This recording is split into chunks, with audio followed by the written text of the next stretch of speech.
know I'm backtracking a little bit, but I stumbled across a bunch of footage from this past summer in Alaska that I would really like to share. I noticed in my second visit to Alaska in 5 years that the state had become quite a bit crowded, at least in the drivable areas. There were twice as many RVs, more restaurants, newly professional photographers and tourists with shiny new guns lining up to kill things. Fortunately, the state is enormous, and finding a little elbow room wasn't a problem. I hit the trails running. I wanted to see it all.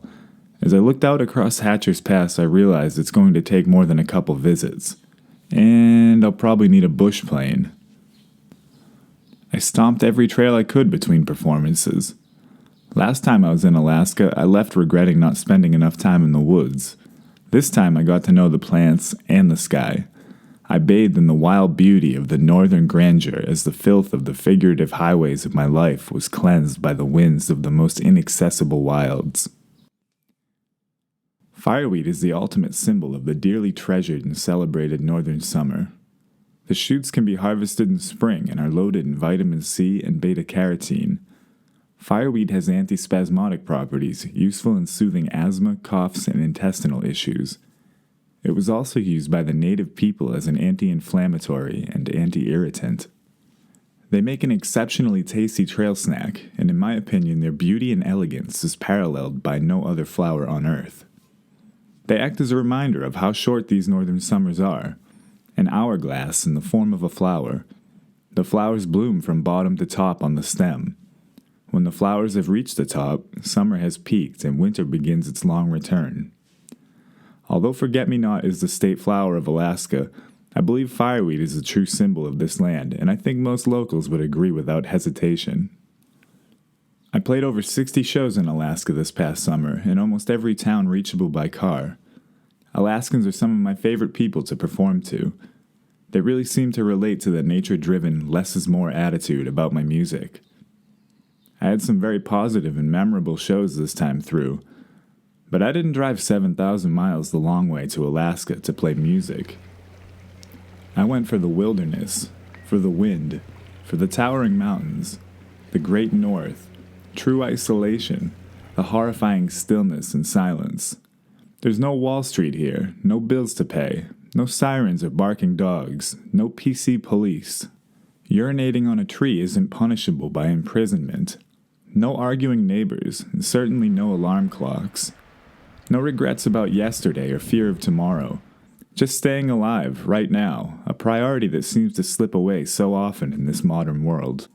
Everything clinging to the ledge for survival, death creeping around, waiting for someone or something to make one mistake. Waiting for something alive to be in the wrong place at the wrong time. The threat of death is so vital in appreciating existence.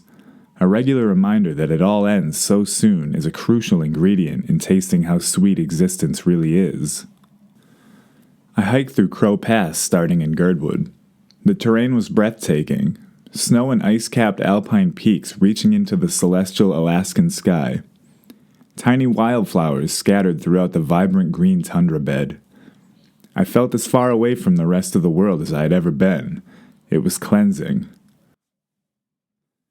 I have to admit, though, I did enjoy the company of others while jaunting through these otherworldly hinterlands. I sat quietly and watched my new friend chewing grass and flowers with determination. His fuzzy white balls swung from side to side as he ripped into the fruits of our mother. He took one look at me and seemed to smile.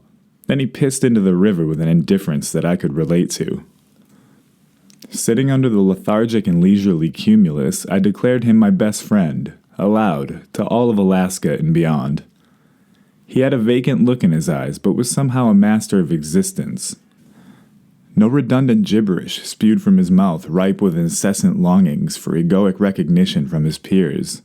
He didn't have mommy issues, nor did he give a fuck about the primaries. He seemed to show no interest in Christ, or any religion for that matter. My idol, the mountain goat. Too high in the mountains, eating, pissing, and shitting on God's creation to give a fuck. Living as I believe we are all meant to do. An epic beast that I will forever adore. He later told me his birthday too, coincidentally, was on December 25th. The Alaskan salmon live one of the most fascinating lives of the entire animal kingdom. In a nutshell, they start as small eggs in a stream bed. They spend a couple years in their natal waters as fry, soon becoming smolts before making their way into the sea as young salmon. Once they have fully matured, they make their way back to their original birthplace. They fight their way back upstream tirelessly, jumping waterfalls and climbing over each other to finally reach their breeding grounds. They typically die within a week of spawning, fertilizing the stream and leaving the waters nutrient-rich for the next generation. They battle against all odds for the sake of breeding, continuing their species. Everything in Alaska seems to want to get its hands, claws, or paws on these fish. They jump across rivers, over ledges, out of the mouths and paws of the grizzly. They scurry out of reach of bald eagles and fight the nets of commercial fishermen and the hooks of fly-fishing tourists. I made my way back to the northeast border of Canada on September 1st. Summer was over. The fireweed flowers had all wilted and blown from their stems. The foliage of the black cottonwood, willow, and Sitka alder began their transformation from vibrant green to electric hues of yellow and orange. The gray sky looked ominous and telling of an approaching freeze. The snow-coated mountains of the Chugach Range were unfathomable and gargantuan. I felt an itch in my tail to get moving. As much as I'd love to experience an Alaskan winter, the rambling side of me doesn't take well to big freezes and long stays. I crossed the northernmost border point in North America and began my pilgrimage toward New England. I spent weeks in the car and camper alone, grinding my way back toward my birthplace like the pink salmon of Alaska. I traversed the high mountain passes of northern British Columbia through breathtaking golden autumnal scenes of quaking aspen foliage. Turquoise rivers fed by glacier melt from high granite peaks followed me for days along the Alaska-Canada highway.